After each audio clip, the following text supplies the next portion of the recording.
სახელითა მამისაითა და ძისაითა და წმინდისა სულისაითა. სამწუხაროდ ჩვენს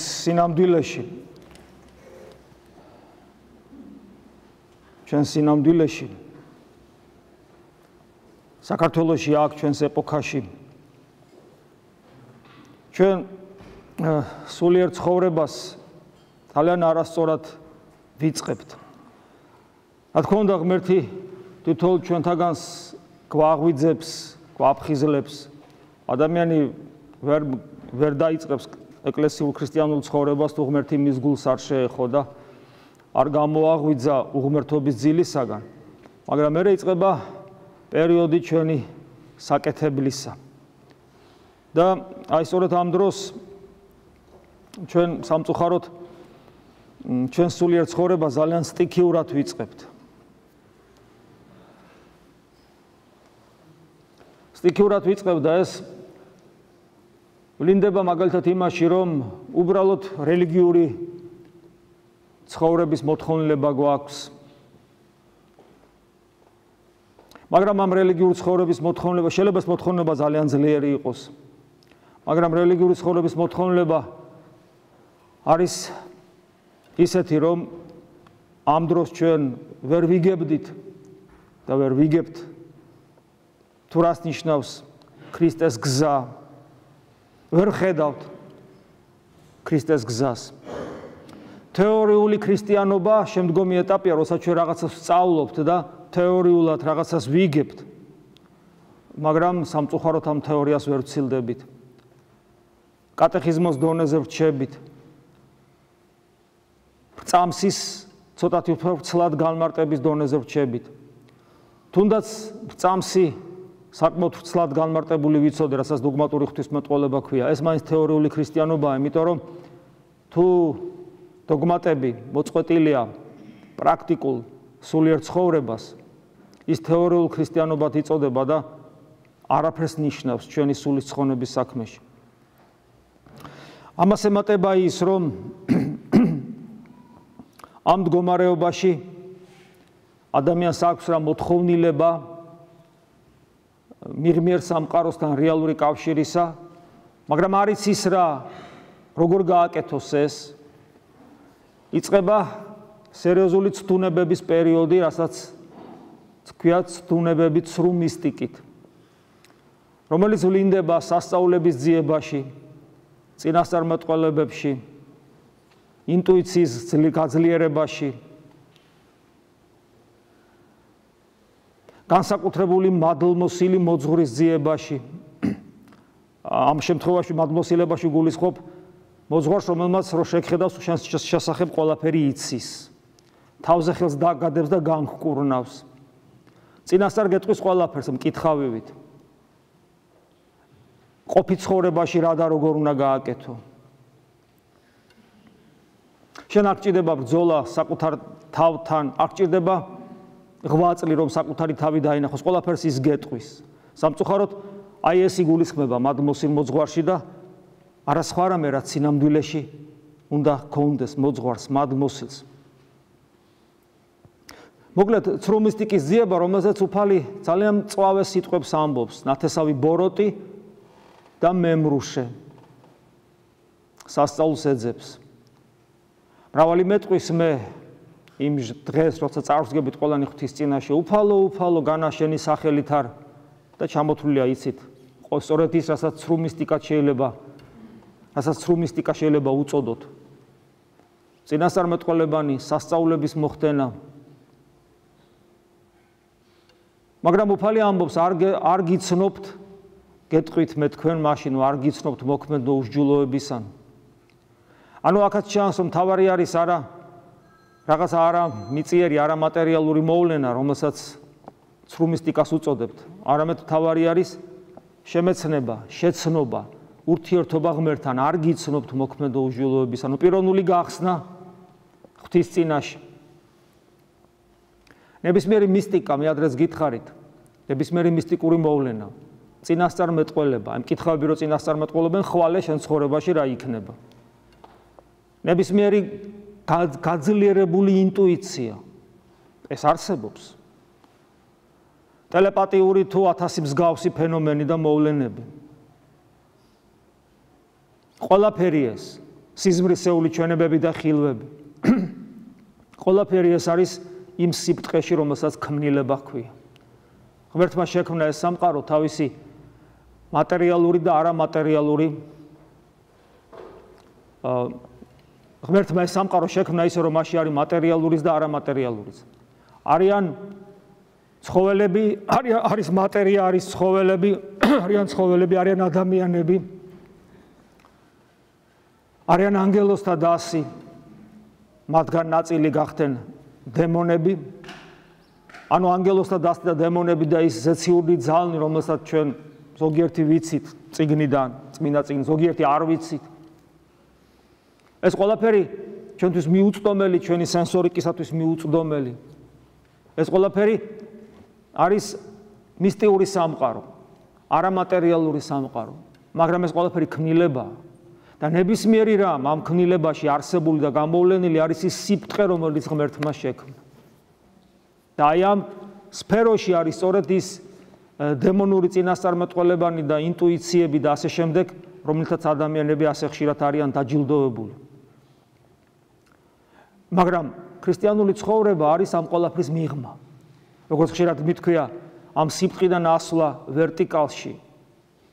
იქ, სადაც არანაირი ქმნილება, ვერანაირი ქმნილება ვერ მოიაზრება.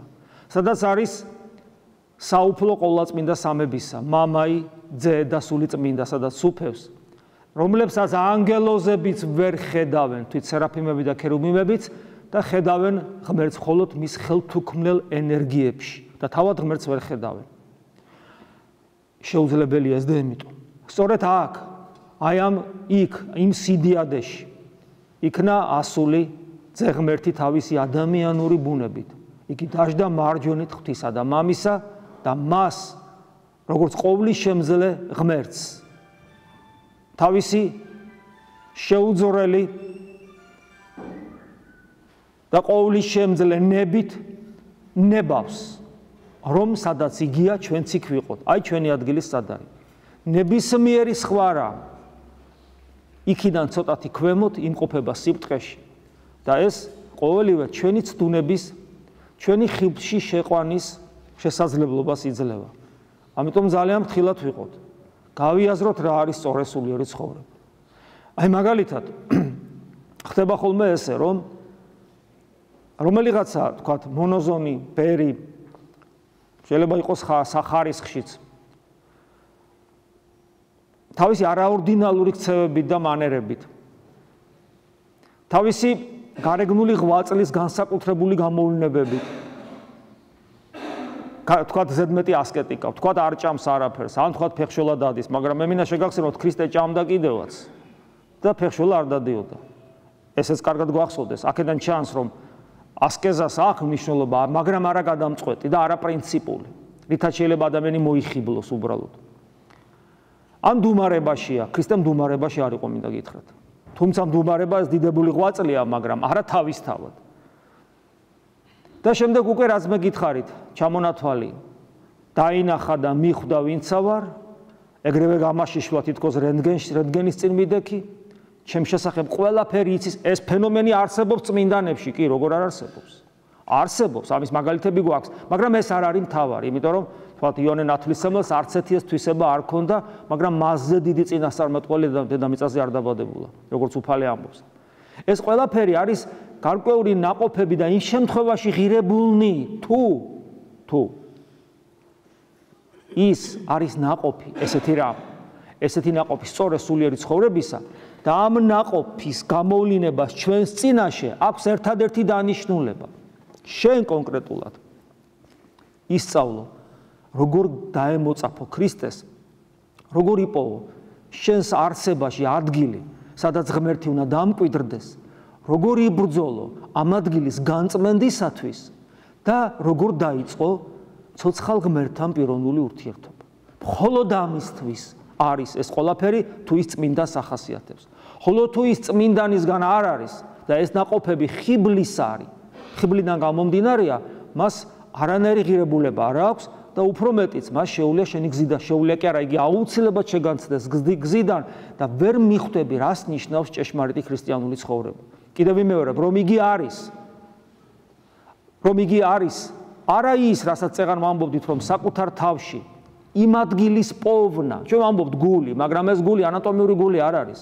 ჩვენ ვამბობთ ანატომიური გულის ზედა ნაწილი, მაგრამ ეს რაღაც გეომეტრიული წერტილი არ არის. ეს არის ადგილი, რომელიც გულის ზედა ნაწილი, რაღაც ესე ვფიქრობთ, ესე უпроსტად ესე ვამბობთ, იმიტომ რომ ადამიანურად სხვანაირად არ გამოითქმის, მაგრამ ის ადგილი თუ არ იპოვა ადამიანმა, მას არ ექნება უნარი ცოცხალ ღმერთთან პიროვნული ურთიერთობისა.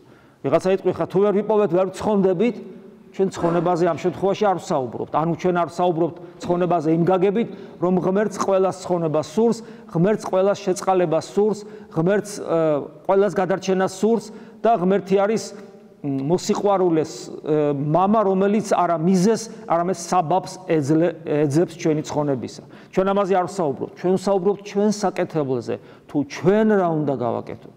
და როდესაც ადამიანისათვის ეს მთავარი რომ სასუფეველი გულში ეძებე, რომ თქვენს გულში ცოცხალი წყლის წყარო იქნება, რომელიც სულიწმინდაზე საუბრობს, უფალი, რომელთანაც მიედინებიან მდინარეები მარადიული სიცოცხლისკენ, რომ ეს არის უმთავრესი, რომ სულთა და ჭეშმარიტებით აიდიდების ღმერთი, რომ როგორც ფსალმუნებში წერია, არც თვალს დავხუჭავ, არც დავიძინებს სარეცელზე, არც შევჭამ, არც დავლევ, ვიდრე არ ვიპოვი იმ ადგილს, საიდანაც შენ უნდა გადიდო, მე ჩემი სიტყვებით თქვი, ეს ფსალმუნების ეს დიდებულია სიტყვები, აი ეს ადგილი, ანუ სამყაროში ერთადერთი ადგილი შენთვის, სადაც შენ ღმერთს შეხვდები, შენშივე რომ არის და ის შენშივე რომ უნდა იპოვო.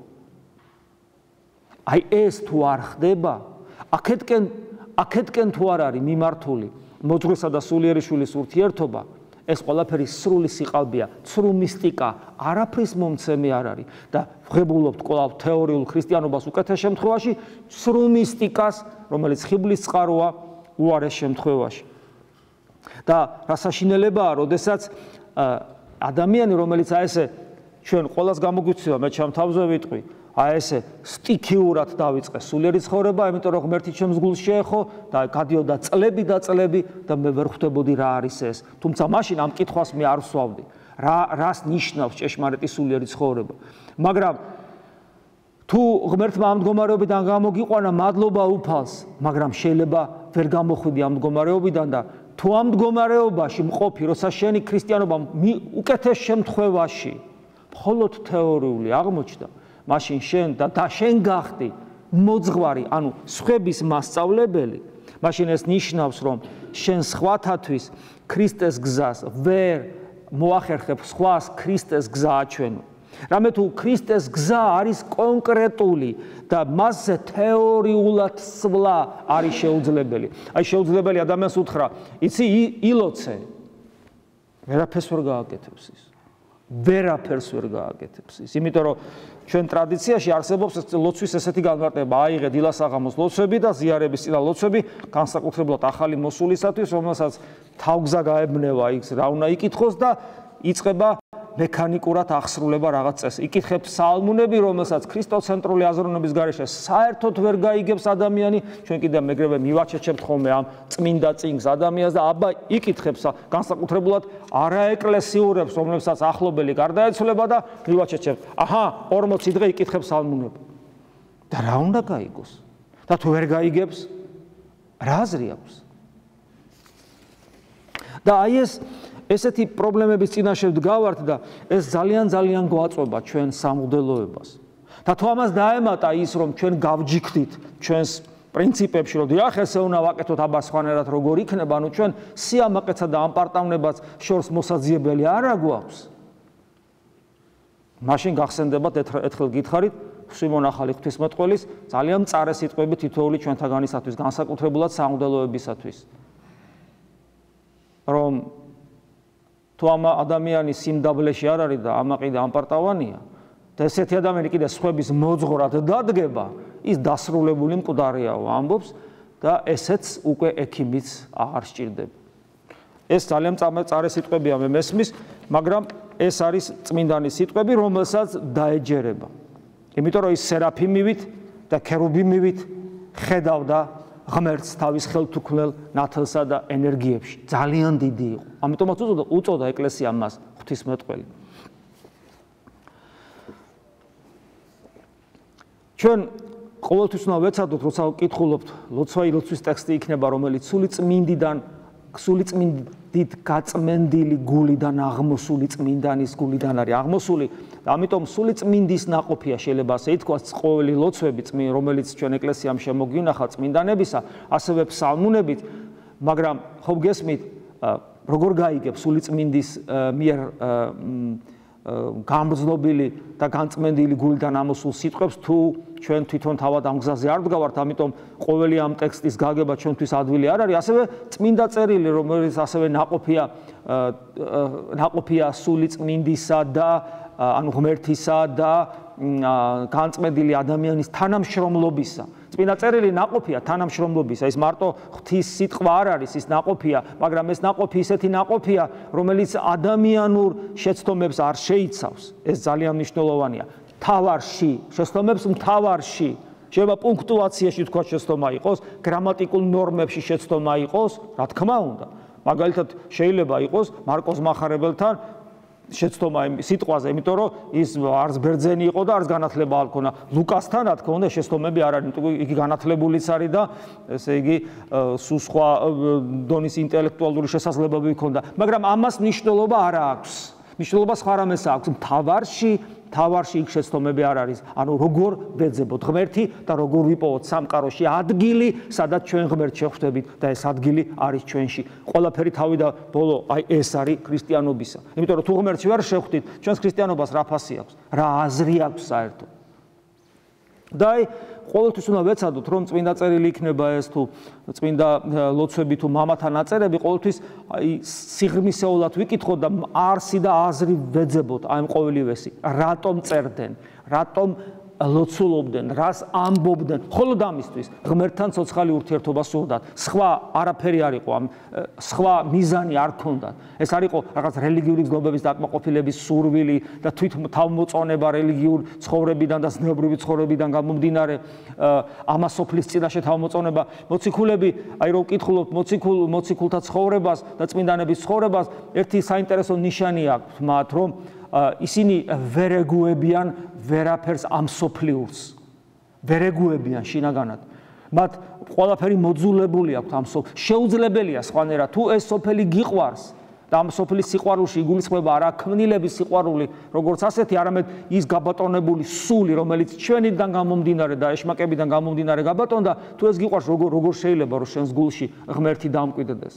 თვით ამ სოფლიური სილამაზეც კი, აი წმინდანები ამბობენ ესეთ უცნაურ რამეს, რომ თუ ადამიანი ღვთისძიებას იწყებს მიზანმიმართულად და ღვთისძიებას და იმ ადგილს, სადაც ღმერთს უნდა შეხვდეს და ეს საკუთარი თავშია საძიებელი, პირობითად როგორც ამბობთ ანატომიური გულის ზედა ნაწილში, ესეთი ადამიანისათვის თვით ლამაზი პეიზაჟებიც კი, მთები, საოცარი სილამაზე ბუნებისა სამყაროს ისიც კი ხელი შემშლელი ხდება, იმიტომ რომ იმ ადგილთან შედარებით, სადაც შენ ღმერთს შეხვდები, ყველაფერი მეასეხარისხოვანია და ისეთი მშვენიერია ის ადგილი, რომ მას ვერაფერი ვერ შეედრება, მაგრამ ჩვენ ეს უნდა ვნახოთ და ვიპოვოთ. ეს ჩვენი საკეთებელი და საქმეა. ჩვენ შეიძლება ისე დავასრულოთ ეს ცხოვრება, რომ მიზანს ვერ მივაღწიოთ აქ, მაგრამ თუ ჩვენ მიზანმიმართულად ამ მიმართულებით ვივლით, მაშინ მას მივაღწევთ მარადისობაში გარდაცვალების მერე.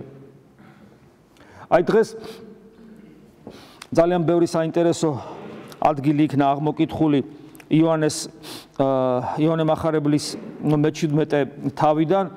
ეს ძალიან საინტერესო თავია, იოანე მახარების მე-17 თავი. აქ უფალი საუბრობს მხოლოდ მამა ღმერთს ესაუბრება ძე ღმერთი. ეს ძალიან საინტერესოა. ეს არის წმინდა სამების შიგა დიალოგი, რომელიც ჩვენთვის საცნაური, ნახეთ რა საოცრება. სამების შიდა ცხოვრება. ჩვენთვის საცნაური გახდა აი ამ რაღაც ნაწილი, რა თქმა უნდა, ღმერთი ამოუწურავია ჩვენ როგორ შევწყვდებით, მაგრამ საცნაური გახდა და გასაცნაური გახდა ის ნაწილი, რა თქმა უნდა, რომელიც გვეხება ჩვენ, აი როცა აი ნახეთ რა საუბრობენ ყოვლადწმინდა სამების ღვთაებრივი პირნი. ერთი ღმერთი, სამპიროვნება და რა საუბრობენ ჩვენზე. და ეს თითოეულ ჩვენთაგანს ეხება. და ეს მე-17 თავი, რომელიც დღევანდელ სახარებაში სრულად არ აღმოგვიკითხავს, მაგრამ აი ძალიან საინტერესოა და მე გირჩევთ რომ კაბა ჩახედეთ და საინტერესოა აი ჩვენზე რა საუბრობენ და თითოეული ჩვენთაგანი მოიაზრება. გესმით? ეს ძალიან მნიშვნელოვანია. და ამის შესაძლებლობა რომ ჩვენ ეს გაგვეგო საიდან მოგვეცა და მოგვეცა იქიდან რომ ზეღმერთი მეორე პირი ღვთაებრივი სამებისა ადამიანურ ბუნებას იღებს და ის იწყებს ადამიანური ბაგეებით მეტყველებას. და მადლობა ღმერთს რომ აი ღვთისმეტყველმა პირველმა ღვთისმეტყველთა შორის იოანემ ეს დააფიქსირა და ეს ჩაწერა თავის სახარებაში და ჩვენ გადმოგვეცა. და შეუძლებელია მას ეს ადამიანურად მოეხერხებინა მხოლოდ, რა თქმა უნდა, სულიწმინდა ღმერთი მასთან ერთად თანამშრომლობდა. და ჩვენ აი რამდენიმე რაღაც ნაწილი, ვთქვათ, ამონარიდი, აი ამ ვთქვათ, სახარებიდან მოგიწერეთ, მე-17 თავიდან, ამას ქვია ესეთი საღვთისმეტყველო ესეთი ღვთისმეტყველებაში ესეთი თავი ქვია, ესეთი სიტყვა ქვია უფლის სიტყვას თავს უფლის სამღვდელმთავრო ლოცვა. ანუ უფალი ამ შემთხვევაში როგორც მღვდელმთავარი ისე ავედრებს თითოეულ ჩვენთაგანს მამა ღმერთს. აი ეს არის. და მე რამდენიმე გამონარით წაგიკითხავ და ჩვენთვის სასარგებლო აქედან ამოვიღოთ. პირველი რაზეც მე რომელი ამონარიდიც მინდა ამოგიკითხოთ ამ თავიდან, რაც დღეს წავიკითხეთ, ეს ამონარიდი ეხება ჩვენი სიცოცხლის, უпростоლედ მარადიული სიცოცხლის საიდუმლოს. ჩვენ მარადიულად უნდა ვიცხოვროთ. ჩვენი ყოფიერება მარადისობაში უნდა გაგრძელდეს და ეს არის დიდი საიდუმლოება და ამ საიდუმლოებას ეხება. და აი ეს საიდუმლოება რაში ვლინდება? უფლის სიტყვებია. ყოველი რომელი მოეც მას მისცეს მათ, ანუ რომელიც მიეცით ზეღმერთსო, მისცეს მათ ცხოვრებაი საუკუნოი. ანუ რომელიც ზეღმერთს, მამამ მიგვცა ზეღმერთს, მამამ ზეღმერთს. აი რომელიც მიგვცა ზეღმერთს, ჩვენ თუ ვთვლით რომ ესეთები ვართ, მაშინ ჩვენ ზეღმერთი მოგცემს საუკუნო, ცხოვრება საუკუნო. ცხოვრება საუკუნო რა არის, არავინ არ იცის. ეს არ არის უსასრულოდ გაგრძელებული დრო, როგორც ასეთი. აბა udroobaa ძნელი სათქმელია, იმიტომ რომ სრული udroobaa მხოლოდ ღმერთშია, ქმნილებაში ის პრინციპში ვერ იქნება. მაგრამ ეს არც მატერიალური დრო ვერ იქნება, იმიტომ რომ მატერიალური დრო არის იქ, სადაც არის მასა და სადაც არის სივრცე. ისეთი როგორიც არის მატერია. ანუ ეს რა არის, ჩვენ არ ვიცით. ხშირად მეკითხებია ხოლმე, მამაო, რა არის მარადიული სიცოცხლე? მე არ ვიცი. რადგან ჩვენ მღვდლები ვართ, ამ შემთხვევაში მოძღვრები, ეს არ ნიშნავს და მორწმუნენი ალბათ ვართ აქედან გამომდინარე, ეს არ ნიშნავს, რომ ჩვენ ეს ვიცით. ეს არავინ იცის. იმიტომ რომ ამის გამოთქმა რომ ადამიანურად შესაძლებელი ყოფილიყო, მე ვფიქრობ, უფალი ჩვენი იესო ქრისტე ადამიანურ ენაზე გამოთქვავდა. უფრო გასაგებად ვიდრე გამოთქვავს, მაგრამ აი გამოთქვავს, მაგრამ აი როგორ გავიგებთ ეს სხვა საქმეა. ანუ ჩვენ უნდა მოგცეს ზეღმერთმა მარადიული სიცოცხლე, ცხოვრება საუკუნო. ეხლა განმარტავს და ესე არის ცხოვრება საუკუნოი. იქვე ამ განმარტებას ჩვენთვის აკეთებს.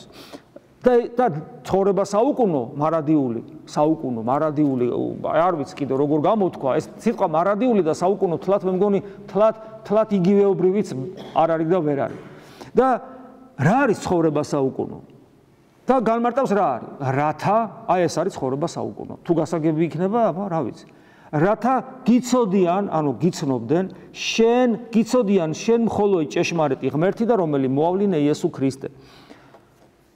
გასაგებია? ანუ რა ყოფილა მარადიული სიცოცხლე? ცოდნა, იმიტომ რომ ცოდნა, საგნის ცოდნაა და მაგალითად მე ვიცი ეს ადამიანი ნიშნავს იმას, რომ მე ვიცნობ ამ ადამიანს. ანუ ამ შემთხვევაში აქ არის პიროვნულ ცნობაზე. ანუ მარადიული სიცოცხლე არის მდგომარეობა, როცა ადამიანი იცნობს ღმერთს. მასთან და ცნობა რას ნიშნავს? მასთან პიროვნული ერთობა აქვს. და ახალი საიდუმლოება არის დადებული ჩვენ წინ.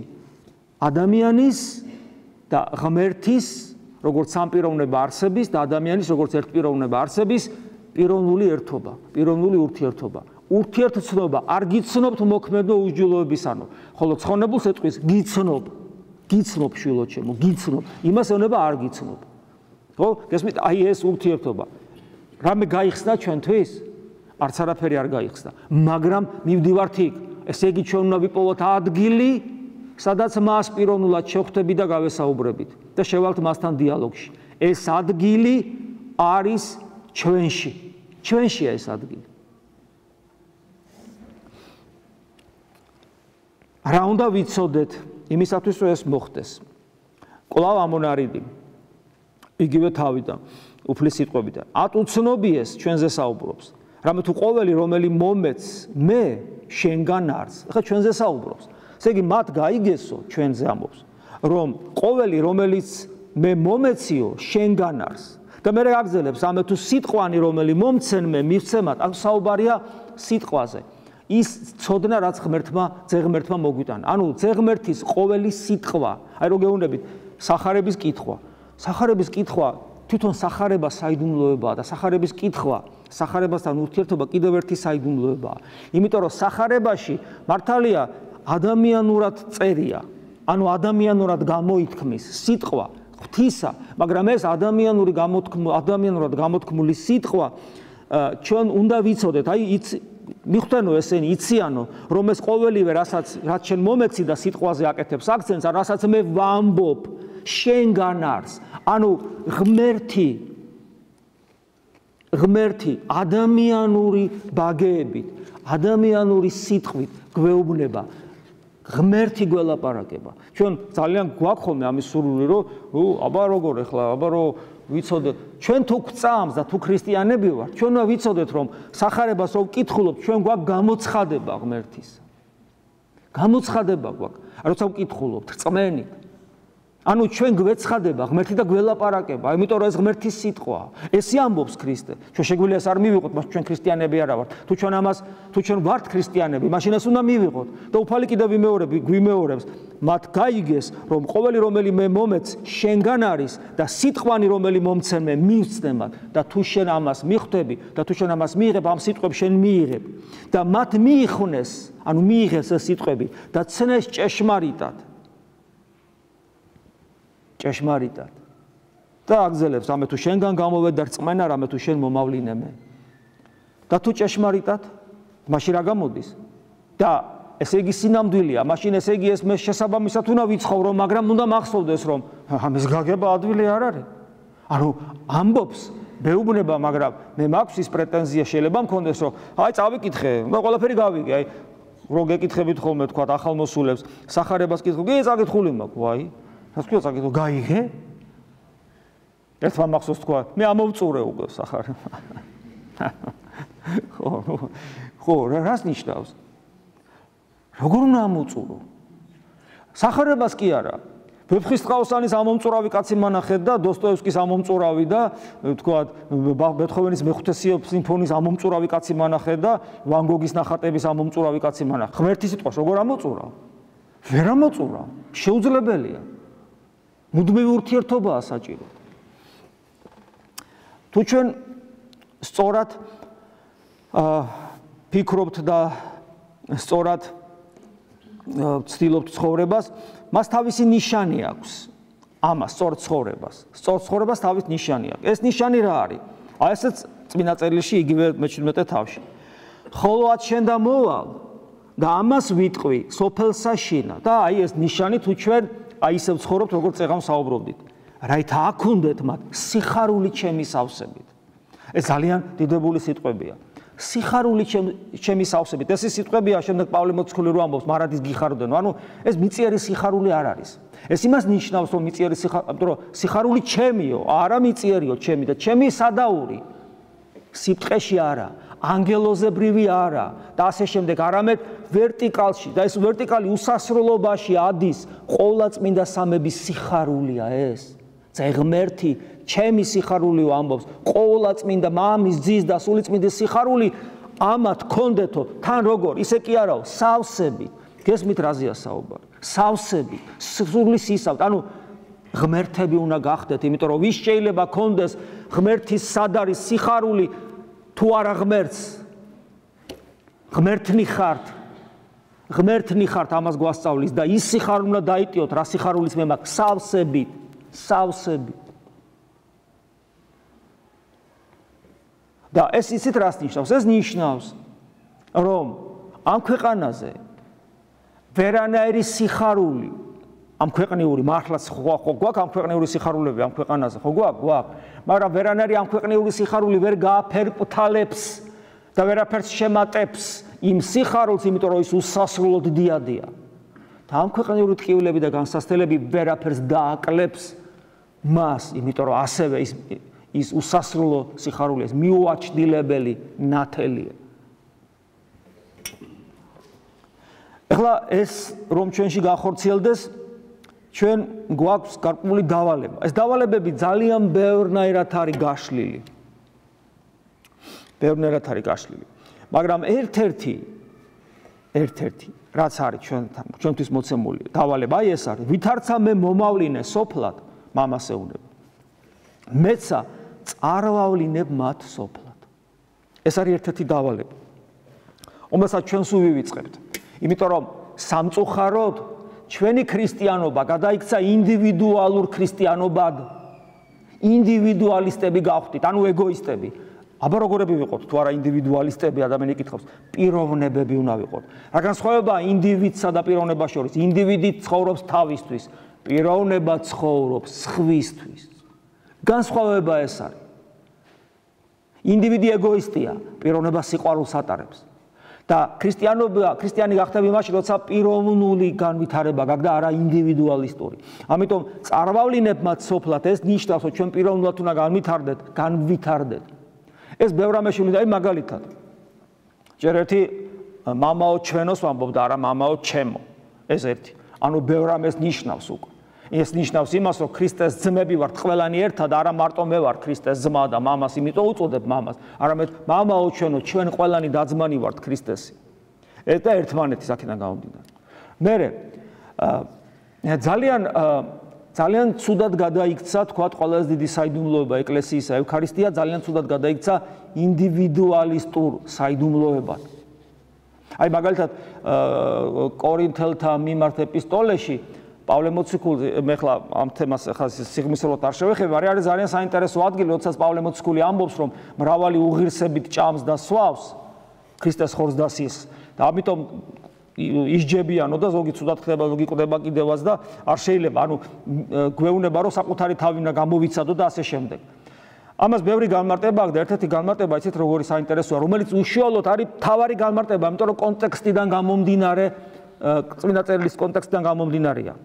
რომ თითოეული ადამიანი, რომელიც იქ ევქარისტიულ თავყრილობაზე მიდიოდა და შეკრებაზე მიდიოდა სწორედ ინდივიდუალისტური განწყობებით. თავის საჭმელი მიქონდა, მერე თავისთვის კარგ ჯგუფებს ქმნიდნენ და იქ ანუ და სხვა ნაკლებად ედარდებოდა და პავლე მოციქული ხას უსვავს, რომ ეს ჩვენი ერთობა უნდა იყოს ერთობა, ერთ მუშტად შეკრული, ერთ ორგანიზმად შეკრული. და ადამიანი, რომელიც ეზიარება არა თავისთვის.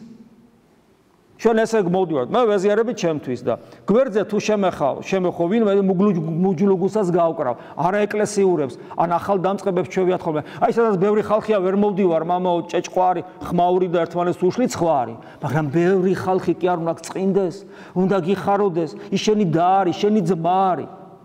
და ჩვენ რომ წუხდებით ერთმანეთით, ჩვენ რომ უჯლუგუნებს ყრავთ ერთმანეთს, ჩვენ რომ ჩავთვლით, რომ ეს ადგილი ჩემია და რომ მოვალ და ეს ჩემი ადგილია ჩაიწიე, ნუ კოშმარი, ეს სხვანაირად და ვერ მოვა და ეზიარება. და აი ესეთებზე ამბობს პავლე მოციქული, რომ გამოიცადე საკუთარი თავი, აცნობიერებ, რომ შენ ერთი ორგანიზმის ნაწილი ხარ და თუ არა, დასასჯელად ეზიარებ. ჩვენ ვეზიარებით არა მარტო ჩვენთვის, არამედ სხვებისთვის ვეზიარებით. რომ ვიყოთ ნათელი ამას ოფლისა, ეს დავალებაა უფლისა. და აი წარგავლინებ თქვენ, რომ ამბობს, ეს ჩვენ გვეუბნება, ესე იგი დავალება, ეს დავალება განხორციელდება იმ შემთხვევაში, თუ ჩვენ ქრისტესნი ვართ, ოღონ არა მხოლოდ საკუთარი თავისთვის, არამედ ყველასთვის. აი დღეს მრავალი თქვენთაგანი ეზიარება, თქვენ არ ეზიარებით მარტო თქვენთვის, მე ვცხოვდე და რაც უნდა ის იქ, რაც გინდა ის იყოს. თქვენ ეზიარებით თქვენთვის, მოდით თქვენთვის არა, თქვენ ეზიარებით ერთმანეთისთვის, თქვენი ოჯახის წევრებისთვის, თქვენი თანამშრომლებისთვის, თქვენი მეგობრებისთვის, ჩვენი სამშობლოსთვის ეზიარებით თქვენ. როდესაც ნათელი ყველას გაუტანოთ და მერე ბოლოს თუ ამას გააკეთებთ, ამ განწყობით იქნებით მერე უკვე თქვენთვის. თორე ესე ეგოისტებად ჩამოვყალიბდებით და საკუთარ ცრუ მისტიკაში დავილებით და ფარისევლებად გადავგვარდებით და ამით გამოვალთ თან ქრისტეს სისხლისა და ხორცის შეურაცხყოფელნი და ძალიან დიდი საშინელების წინაშე დავიყენებთ საკუთარ თავს. ვეზიარებით და ჩვენში ღვთისმაგივრად ეშმაკი შემოვა, როგორც იუდას დაემართა. იმიტომ რომ იუდაში ეშმაკი შევიდა იმიტომ, რომ მას არ ქონდა სწორედ ქრისტიანული ხედვა და ყველაფერი მას ქრისტესთან ყოფნა თავისთვის უნდოდა. ხოდა თუ ადამიანს ხა თავისთვის შეიძლება არ უნდა რაღაცა ფერარი და რაღაც მილიონიანი სახლი, მაგრამ შეიძლება თავისთვის უნდოდეს ცხონება მინდა ჩემთვის, ცხონება. უფრო კარი რა არის ფერარი და რა არის ჩემთვის ცხონება მინდა. ამიტომ ვეზიარები. რა, ნაკლები ეგოისტი ხარ თუ რა არის ვერ გავიგე. არა ხარ ნაკლები, უფრო ჭკვიანი ხარ იმ სულელზე, რომელსაც ჟანგიანი მანქანა და რაღაც ის უნდა სახლი, რომელიც არაფერში არ გამოადგება, რომ გარდაიცვლება. შენ უფრო ჭკვიანი ხარ. ნუ გინდა ცხონება, ხობა? ეს არის უბედურება ჩვენი. სულიერი ეგოისტები გავხდით. იმიტომ ვერ ვიტანთ მოყვას ჩვენს გვერდზე მყოფს და მდგომარეს. ამიტომ ეს დავალება რომ ჩვენ უნდა წავიდეთ და ვიყოთ ნათელი ამას ოფლის. ესე იგი ჩვენ ვეზიარებით ქრისტეს სხვებისთვის ჯერ და მერე საკუთარი თავისათვის. აბა ისე როგორ დაემსგავსები ქრისტეს? ეზიარები ქრისტეს უნდა გავდე, ხო? ეზიარები. როგორ დაემსგავსები? განა ქრისტე თავისთვის მოვიდა, განა ქრისტე თავისთვის ქადაგებდა, განა მოვიდა იმისათვის, რომ ემსახურონ, თუ იმისთვის, რომ ემსახუროს აქეთ, არა იმსახუროს, არამედ ემსახუროს. განა ქრისტემ ფეხები არ დაბანა, ეს ყველაფერი რას ნიშნავს? ეს ნიშნავს, რომ ის სხვებისთვის მოვიდა. და როგორც მე მომავლინეო სხვებისთვის, ისე წარმავლენ სხვებისთვის და შე რომ ეზიარები უკვე გინდა არ გინდა მოციქულის რანგში ხარ, უნდა იყო ნათელი ამას ოფლისა. და რას ნიშნავს? ყველა გიყვარდეს, ყველა უნდა გიყვარდეს. როგორც მე წინაზე გითხარით სილვან ათონელის სიტყვები, მტრის სიყვარული არის უმთავრესი ნიშანი შენი ქრისტიანობისა. მტერი არ გიყვარს, ქრისტიანი არ ხარ. მტერზეა ლაპარაკი. აქ სულიერ დაზმაზე კი არა, მტერზე.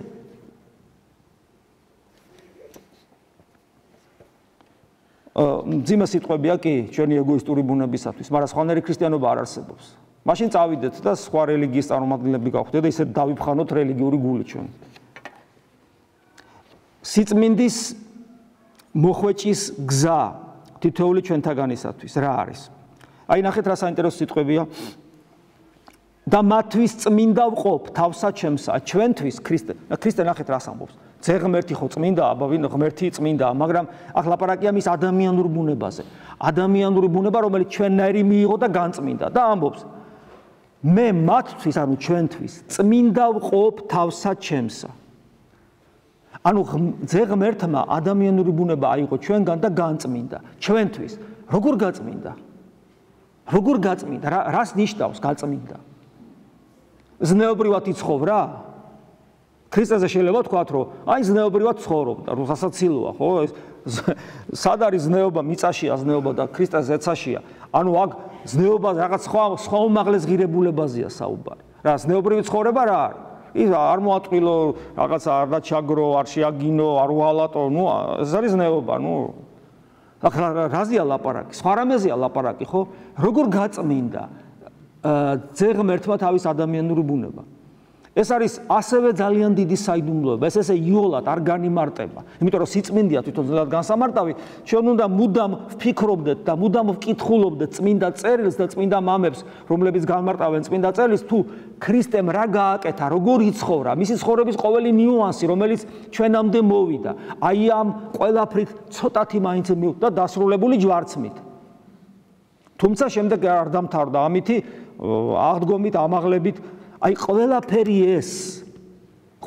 ეს ბავშვობაში რა ხდებოდა ჩვენ არ ვიცით, გარდა იმისა, რომ 12 წლის იდევნება ბავშვობაში უკვე, მერე 12 წლის ასაკში, ესე იგი განაცხადებს, რომ მე მამის სახლში უნდა ვიყო, მაგრამ ემორჩილება, ნახეთ, მამის სახლშია, პრინციპში მას უკვე შეუულია დაიწყოს, ხო, თავისთავად ცხადია, ის მას ხო სწავლა არ ჭირდება, იმიტომ პიროვნულად ის ხო ღმერთია, მაგრამ არა ის მორჩილებას გააგრძელებს თავისი დედისა და გამზრდელი იოსებისადმი და შემდეგ ესე იგი შემდეგ უდაბნოში რო გადის ნათლისღების მერე უდაბნოში რო გადის იწყება მისი გამოცდა უკვე იწყება მისი ტანჯვა მისი გამოცდა მისი ბრძოლა ეშმაკთან რომელიც მერე დაგურგვინდება ჯვარცმით ანუ ბოლომდე სხვებისთვის დაიხარჯა აი სიწმინდის გზა მე ვიცი ეს ადვილი არ არის ჩვენთვის მოსასმენად იმიტომ რომ მაგრამ აი ეს არის სხვა არ არის ეს არის და ეს კიდე არ არის გამოთქმული ბოლომდე ესე იგი მან ჩვენთვის წმინდა ყო საკუთარი თავი რატომ რათა იგინიცა იყვნენ წმინდა ჭეშმარიტებით რათა ჩვენ წმინდები გავხდეთ რატომ იმიტომ რომ სხვანაირად ვერ ვიქნებით ღმერთთან როგორ ჭეშმარიტებით ეს რას ნიშნავს ეს არ ნიშნავს სიმართლე ვიცი თეორიული და ესე იგი მე წმინდა არა ჭეშმარიტება ვინ არის სხვა ადგილას ამბობს მაცხოვარი მე ვარ ჭეშმარიტება ანუ ჭეშმარიტე წმინდა გახდები ჭეშმარიტებით ანუ წმინდა გახდები ქრისტეთი ანუ ქრისტესადმი მსგავსებით და მასთან სრული ერთობით მისი მსგავსი უნდა გახდე ნებისმიერ შენქმედებაში ქრისტე თუ არ მოქმედებს ქრისტე თუ არ ჩანს ქრისტე თუ თავის საქმეს არ აკეთებს შენს ქმედებაში გლახაკს ფულს აძლევ მოყვას ეხმარები ადამიანს პატიობ რაღაცას ნებისმიერ ამასაც არ უნდა აკეთებდე შენ ქრისტეს საქმეს აკეთებ ქრისტე უნდა ჩანდეს შენში მაშინ თუ ეს არ იქნება ესე მაშინ შენ ცოცხალ ჭეშმარიტებასთან არ გაქვს თანაზიარობა და ჭეშმარიტებით უნდა მოხდეს შენი გაწმენდა წმინდა იყვნენ ჭეშმარიტებით და რა თქმა უნდა ეს ეხება ყველას არა მარტო მოციქულებს იმიტომ რომ ამბობს რომ და არა მათთვის ხოლო კითხავ არამედ ყოველთათვის რომელთა რწმენეს სიტყვითა მათითა ჩემ და მომართ ან თითოეულ ჩვენთანგანზე საუბრობს ჩვენ ადამიანებს უმაღლესი ღირებულება გვაქვს და რა ღირებულებაა ეს რატომ აკეთებს ღმერთი ამდენამეს ჩვენთვის ვინა ვართ ჩვენ ასეთები აი საჩანს ჩვენი ღირებულება როგორც ადამიანებისა. იმიტომ რომ ჩვენ ხშირად ჩვენი ადამიანობა დაყვავს აი მიწაში. ინდივიდუალურ არსებობამდე დაყვავს ჩვენი როგორც ეგანაც გითხარით, ჩვენი ადამიანური ღირებულება. და ნახეთ რა არის? მე დიდებაი, რომელი მომეც მე. დიდებაი, რომელი მომეც მე. მივსცემად. ზღმერთის დიდება არის დიდება მამა ღმერთისა, ანუ დიდება, სრული დიდება. მაგრამ აქ კიდევ ერთხელ საუბარია ადამიანურ ბუნებაზე. რა არის ადამიანური ბუნების დიდება ქრისტეში? აღსდგა ამაღლდა ზეცად და დაჯდა მარჯვენით ღვთისა და მამის. ანუ სრული დიდები მარჯვენა ჯდომა ნიშნავს თანა მეფობას. ხო ესე იყო ძველად. თანა მეფობა. დავითი გახდა გიორგის შვილი, დავით აღმაშენებელი გიორგის შვილი გახდა თანა მეფე, ჯერ კიდევ გიორგი რო ცოცხალი იყო და მის მარჯვენით იჯდა. თანა მეფობა. დაჯდა მარჯვენით მამისა თავისი ადამიანური ბუნებით კიდევ ერთხელ ვიმეორებ. ამიტომ ამას ნიშნავს. და სტეფანეს ეცხადება რომ დადგა, ანუ ჩვენი ტკივილი ელმის და ჩვენ ტკივილს თანა უგზნობს. ანუ დიდება რომელი მომეც მე მივეც მათ. ანუ ნახეთ, აი ეს დიდება, რომელიც ადამიანურ ბუნებას მიეცა ძეღმერთში, იმას გვაძლევს. ანუ ეს სიტყვებია, სადაც მე ვარ, მინდა რომ თქვენც იქ იყოთ.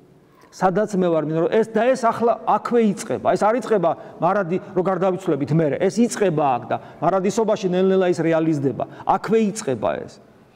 ეს დიდება რომელი მე მომეცი, ანუ მარჯვენით მამისა რომ შენ მარჯვენით რო ვზივარ, მე მათ ვაძლევ ამ დიდებას. ეს იწყება ჩვენი სწორესულიერი ცხოვრებით, საიდუმლოებაში მონაწილეობით ზიარებით და იმ ადგილის პოვნით ჩვენში, სადაც მასთან ურთიერთობა გვექნება. და ამას ნაყოფი აქვს. ნაყოფი და ეს ნაყოფი კიდევ ერთხელ რაზეც მე წეღან ხაზი გაუსვი.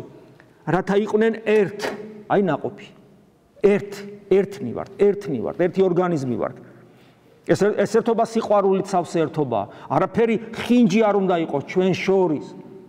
იყვნენ ერთ და ნახეთ რომ ესეა და არასხვანაირად ვითარცა ჩვენ ერთ ვართ. ყოვლადწმინდა სამების პირთა ერთობის მსგავსი უნდა იყოსო ადამიანთა ერთობა, იმიტომ რომ მე იმ დიდებას რომელიც შემომეცი მათ ვაძლევ. გესმით რაზეა საუბარი? რა სიმაღლეზეა საუბარი? ხალხო ეს ხო თეოდორეს სიტყვები არ არის. აი ჩვენ ხო გაურბი ვართ ამ ყველაფერს. ჩვენ გვინდა ქრისტიანობა აი ამ ყველაფრის გარეშე და სხვა ქრისტიანობა არ არსებობს. აი ეს არის ქრისტიანობა. ეს იყვნენ ერთ ვითარცა ჩვენ ერთ ვართ. რათა ყოველნი ერთი იყვნენ ვითარცა შენ მამაო, ჩემდამო და მე შენდამი და აი ეს საოცარი სიტყვები კიდე და ეს ერთობა, თავისთავად ერთობა კი არ არის, იყვნენ ერთი და მორჩა არა.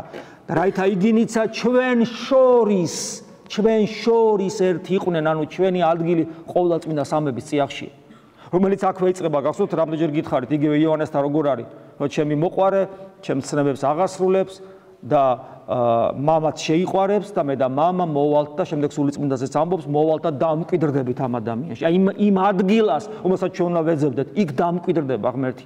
ის ღმერთი მკვიდრდება ჯერ ჩვენში და მერე გარდაცვალების, მერე ჩვენ მკვიდრდებით ღმერთში. აი ჩვენი საკეთებელი, აი ჩვენი ადგილი, აი ჩვენი ერთობის ნაყოფი როგორი იქნება. რისთვის დავიბადენით ჩვენ ადამიანები? კვლავ აგზელებს იოანე მოციქული უფლის სიტყვების კვლავ აგზელებს უფალი იოანე მოციქულის სახარებაში. რისთვის დავიბადენით ჩვენ? მამაო, რომელნი ესე მომცენ მე, კვლავ ჩვენზე საუბრობს ძეღმერთი, მამას ეუნება. მნებავს. იყავნება შენი უფალი. იყავნება. რა არის ღვთისნება ჩემ, რა იყავნე, მნებავს, რათა სადაცა მე ვიყო, იგინიცა ჩემთანა იყვნენ. რაითა ხედავდნენ დიდებასა ჩემსა, რომელი მომეც მე. ეს არის ჩვენი მიზანი. ეს არის ჩვენი ადგილი. რომ გვაქვს ეს კითხვები, აი ღმერთს რა უნდა, აი ეს უნდა შენგან. განსასწრებით ტკივილები, პრობლემები, უსამართლოდ რა ადამიანი იწყებს განსასწრების წინააღმდეგ ბრძოლას. ადამიანი იწყებს ადამიანების წინააღმდეგ ბრძოლას, როცა მას განსასწრელი აქვს. და როცა განსასწრელი მაქვს, უსამართლოდ მეკცევიან, განამე ბრძოლა უნდა დავიწყო ადამიანების მიმართ. განამე შური უნდა ვიძიო, განამე მეორე ლოყაკი არ მიუშურო, თავში ჩავარტყა, განა ამისთვის არის ეს ყველაფერი? განამე სხვა რამისთვის არის ეს? და ეს სხვა რამე არის სწორედ აი ეს. მე მნებავს, აი ღმერთი ნებავს, სადაც მე ვარ, იგინიცა ჩემთანა იყვნენ. აი ეს ყველაფერი რაც ხდება ამ სოფელში, არის ამისთვის, რომ ეს არის ნება ღვთისა, რომ ვიყო ღმერთთან. ამიტომ თუ რაიმე ხდება ჩვენ ცხოვრებაში, გინა სიხარული და გინა განსაცდელიც, ამისთვის ხდება. ამიტომ მე რო ვიცი რომ ამისთვის ხდება, რომ ღმერთს უნდა რომ მასთან ვიყო, ადამიანი რომელიც ლოყაში შემომარტყავს, მეორე მე აქეთ როგორ უნდა დაუბრუნო ხელი. როგორ უნდა ვებრძოლო მე განსაცდელს ამასოფლის კანონებით. როდესაც ვიცი რომ ეს განსაცდელი მოვიდა იმიტომ ღვთის დაშვებით, რომ მე უნდა ვიყო სადაც ძეღმერთია თავის ადამიანური ბუნებით. ამისთვის ხდება. მან დაუშვა ეს. ერთი ღერით არ დავარდებაო ზეციური მამის გარეშე, ნების გარეშე, შენი თავიდან რომ მეუნება. და ესე იგი მე როცა რაღაცა ხდება, ყოველთვის კარგი თუ ცუდი, მე უნდა მქონეს ნაბიჯი ყოველ შემთხვევაში რაც ხდება, ყოველ ამასოფლის ყოველ რაღაც გამოვლენებაზე, მე უნდა კიდევ ერთი ნაბიჯი გადავდგა ღმერთისკენ. სადამცალია მე შენ პასუხი გაგცე. სადამცალია შენ გეკამათო. სადამცალია შენ ესე იგი რაღაცა საქმე გაგირჩიო. არ მცალია მე ამისათვის. შენ იმიტომ მოხვედი ჩემამდე რომ მე იმიტომ მოგიყვანა ღმერთმა ჩემამდე ამ კუთხით და ამ ფორმით რომ მე დამეხმარო შენ კიდევ უფრო მეტი ნაბიჯი გადავდგა ზეცისაკენ. მე მესმის რომ ეს იდეალზე ვსაუბრობ. მე მესმის რომ თითოეული ჩვენთაგანი ამისგან ძალიან შორს არის. მე მესმის რომ ეს ადვილი არ არის. მაგრამ ჩვენ ხო ვიცით რომ ძალიან ხშირად ქრისტე როგორც მოიქცეოდა ჩვენ ისე არ ვიქცევით. და ეს ნიშნავს იმას რომ აი ამას არ ვაკეთებ და არ ვასრულებ. გვავიწყდება, სადაც მე ვარ, მინდა რომ შენც იქ იყო.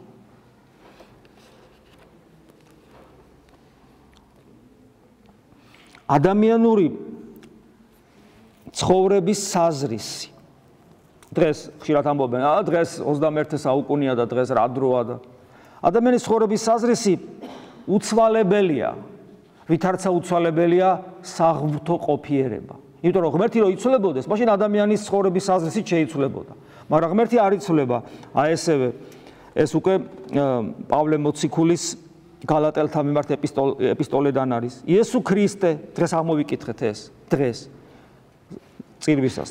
იესო ქრისტე გუშინ და დღეს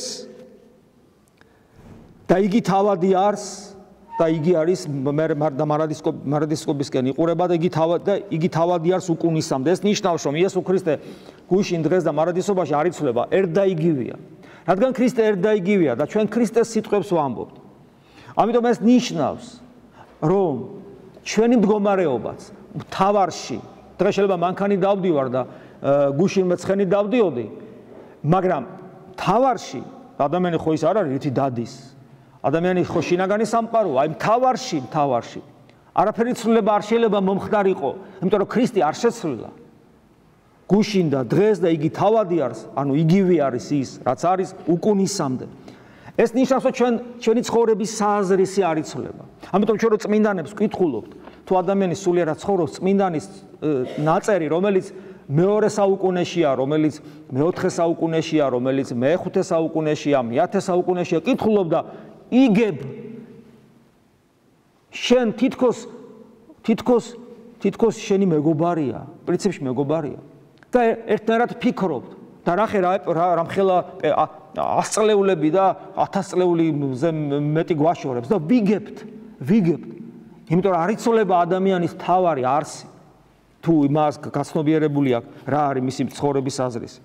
და ეს არსი კიდე სხვანაირად ვლინდება მთავარი რაც არის ჩვენი და ეს სიტყვები ცნობილი რომელიც თქვენ იცით არა მაქუს ჩვენ აქ საყოფელად ქალაქი არამედ მერმეს ამას ვეძიებ და ეს მერმე სწორედ იმ ვერტიკალში იმყოფება რომელიც ყოველგვარი ქმნილებისაგან მიწერი თუ არამიწერისაგან უსასრულოდ შორს არის და ამისთვის რომ ეს მოხდეს და ეს განხორციელდეს ჩვენში საჭიროა ჩვენთვის ის რასაც ჭეშმარიტ ნამდვილ ლოცვას უწოდებთ და პავლე მოციქულის სიტყვები ებრაელთა მიმართ უпростоრეთ ეს სიტყვებიც იესო ქრისტეს შესახებ ისიც ებრაელთა მიმართ იყო მე შემეშალა გალატელთა მიმართ თქვი ეს მე-13 თავი ებრაელთა მიმართ ესეც საუბრობს შევწირავთ მსხვერპლსა ქებისასა მარადის ღვთისა ამისთვის პავლე მოციქული ამისთვის შევწირავთ მსხვერპლსა ქებისას მარადის ღმერთსა ესე იგი არის ნაყოფსა ბაგეთა და ახსარებასა სახელისა მისასა ესე იგი საუბარია ლოცვით მდგომარეობაზე მარადის ანუ მოუკლებელ ლოცვაზე ანუ ეს არის მოუკლებელ ლოცვა ადამიანს მხოლოდ მაშინ აქვს როცა ეს არის ადამიანის შინაგანი მდგომარეობა შინაგანი მდგომარეობა ეს ნიშნავს შინაგან გონიერ ლოცვას როცა ადამიანმა იპოვა ადგილი სადაც ღმერთთან ურთიერთობა მას შეუძლია თუ ადამიანი ამ მდგომარეობამდე მივა მერე იწყება ადამიანის ცხოვრებაში საოცრება როდესაც ღმერთთან ჩვენი გულის ერთობა ღმერთთან ანუ შინაგანი ურთიერთობა ღმერთთან აღარ არის დამოკიდებული იმაზე თუ რას აკეთებ აი შეიძლება მაგალითად ესაუბრებოდე ადამიანს და პარალელურად მიდიოდეს შენს გულში ლოცვა ესაუბრები ადამიანს აი შეიძლება თქვათ ხათრის გამო ტელევიზორთანაც კი იჯდე მაგრამ ამ დროს შენს გულში პარალელურად მიდის ლოცვა და ამავე დროს შენი ცნობიერება, შენი თვალი, შენი განჟისუნარი და შენი სმენა აღიქვავს გარე სამყაროს, პასუხებს ცემ ადეკვატურს, მაგრამ შენი გული ამ დროს ისე შეიძლება ლოცულობდეს, როგორც არასოდეს. რა თქმა უნდა, ღვთისმადლის მოქმედებაა ეს და არ არის, იმიტომ რომ ჩვენ გამოგვიცდია, როცა ჩვენ ვცდილობთ, რომ ჩვენი აქტიური ნებით ვეძებოთ ღმერთთან ურთიერთობა, როგორ ჭირს. მაგრამ როცა ჭირს, თქვენ წუწუნებთ ხოლმე, ზოგი თავსაც კი ანებებს. არ გააკეთოთ ეს. აი ერთ-ერთი მოღვაწე იყო, ეს მის ცხოვრებაში ესეთი რამე აღწერილი, რომ არც ისე ძველი მოღვაწე და ესე იგი, როდესაც აი ღვთისმადლი მოვიდოდა მასზე და მისი გული აღფრთოვანებული იყო და ლოცვისათვის იწვოდა, გამოდიოდა სენაკიდან, იღებდა ცულს და ვიდოდა ტყეს შეშაშჭრიდა და რაღაცას აკეთებდა. მაგრამ როდესაც მას ეს აღმაფრენა არ ქონდა, იკეტებოდა სენაკში და საათობით არ გამოდიოდა იქიდან. გესმით, აი ეს ახლა მაინდამაინც ესე კი არა, უნდა გააკეთო ყოველთვის ეს იმის საკეთებელი იყო, მაგრამ მე ამით იმის თქმა მინდოდა, რომ ძალიან დიდი მნიშვნელობა აქვს, როდესაც შენ ღმერთი თითქოს არ გეხმარება, თითქოს მარტო ხარ და შენ არ ანებებ ამას და იბრძვი რომ იპოვო ის ადგილი სადაც ღმერთს შეხვდები და იბრძვი გონიერი ლოცვით იესოს ლოცვით და ასე შემდეგ. და როცა ადამიანი ესე და ამგვარად იქცევა, აუცილებლად დადგება მის ცხოვრებაში დრო, როდესაც აი ჩვენ ხო ვიცით ერთ-ერთი ხელის შემშლელი რა არის ლოცვაში. როდესაც აზრები, არ თავდება, სუ. უცებ აღმოაჩენ, რომ გავიდა წუთი, 2 წუთი, 3 წუთი. გავიდა მეტიც. არაფერი აზრი თავში არ მოსულა. გეგრომა ტვინი გადაგეწვაო. არაფერი აზრი არ მოდის თავში. მარტო არის იესოს ლოცვა. უფალო იესო. იესოს ლოცვა იმ ადგილას, სადაც ღმერთს უნდა შეხვდე. ჰაერში გაბნეული არ არის. იქ არაფერი აზრი არ მოდის. აბსოლუტურად არაფერი აზრი. არც კარგი, არც ცუდი, არც ღვთისმეტყველო, არც არაფერი აზრი არ მოდის. მარტო არის იესოს ლოცვა. და აი როგორი განცდა გაქვს ამ დროს რომ აი ტბარო გუბერო მარი და გუბერო აბსოლუტურად დაწყნარდება არანაირი ტალღები რო არ არის იმაში და მთელი აი როგორც სუფთა სარკეში ისე რო აირეკლება მაგალითად მთვარის შუქი ყოველგვარი დამახინჯების გარეშე იმიტომ რომ გუბი არ ღელავს აი როცა ტვინი ამ მდგომარეობაში მოვა როცა საერთოდ არ ღელავს არანაირი აზრი არ არის აბსოლუტურად არანაირი აზრი არ არის აი აქ ესეთ გონებაში ესეთ გონებაში იწყებს სუფთად არეკლას საღვთო მადლი გესმით ეს საოცრება და ესეთი გონება იცით როგორი გონებაა მე უკვე ნებისმიერ შემთხვევაში როდესაც შენს წინააღმდეგ წამოვა უпроსტოდ შენს როგორც ქრისტიანის წინააღმდეგ წამოვა უცხო აზრი ან დემონური რომელსაც შენი შეშფოთება უნდა ეგრევე ირეკლავს თუ წამოვა აზრი რომელსაც შენი ჩაჭრა უნდა ეგრევე ადეკვატური პასუხი გაეცემა ისეთი რომელსაც შენ ვერასოდეს ვერ მოიფიქრებდი აბსოლუტურად მოქმედებს აი როცა წარსდგებითო წინაშე ნუ იზრუნებთო რა ითქვათ რა იმიუგოთ რამე თუ სულიწმინდა მეტყველი იქნება თქვენ შორის მოწამეებზე ამბობს რატომ იმიტომ რომ მოწამე როცა ქრისტესათვის კვდება მაშინ არანაირი აზრი არ შეიძლება იყოს გარდა იმისა რომ ის კვდება ქრისტესათვის და ამით ბედნიერია ამით მისი გონება იწმინდება და აბსოლუტურად ჭურჭელი ხდება სულიწმინდისა აი ეს მდგომარეობა და ეს მდგომარეობა მიღწევადია თვით ერში ქალაქში თქვენ ამისათვის უნდა დაუღალავთ იშრომო და იღვაწოთ და ეს არის ნამდვილი ქრისტიანობა და არა ის რა მომეჩვენება რა გამომეცხადება აი ეს რომ იპოვოთ ადგილი სადაც არის ღმერთთან შეხვედრისა ადგილი თქვენთვის და გონიერი ლოცვით ვარჯიში თქვენი გონება დამშვიდეს დაწყნარდეს და აღარ გახდეს თქვენი ტირანი რომელიც გტანჯავთ უამრავი აზრებით რომელიც არ გასვენებთ არც ლოცვაში არც არასოდეს არ გასვენებთ თქვენ აზრები სულ აზრები იტანჯებით ამ აზრებით მე ამ აზრებს ყვება შეიძლება ფსიქოლოგიურადაც კი აურიოს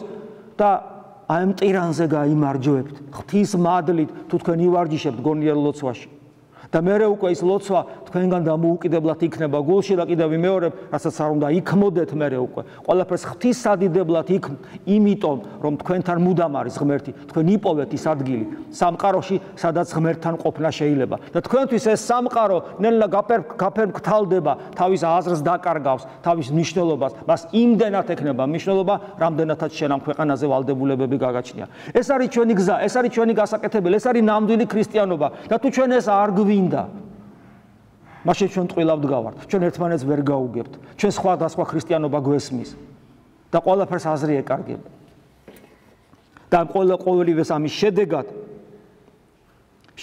ჩვენ ერთ-ერთ ნაყოფად მივიღებთ იმას რომ დავემსგავსებით ქრისტეს ამ ცხოვრებაში აი გალატელთა მიმართ ეპისტოლეში პავლე მოციქული რას ამბობს ქრისტესთანა ჯვარცმულ ვარ ხოლო ცოცხალ აღარა მე ვარ არამედ ცოცხალ არს ჩემთანა ქრისტე ამინ მადლი უფლისა ჩვენისა იესო ქრისტესი და სიყვარული ღმრთისა და მამისა და ზიარება სული საწმინდისა იყოს თქვენ ყოველთა თანა ამინ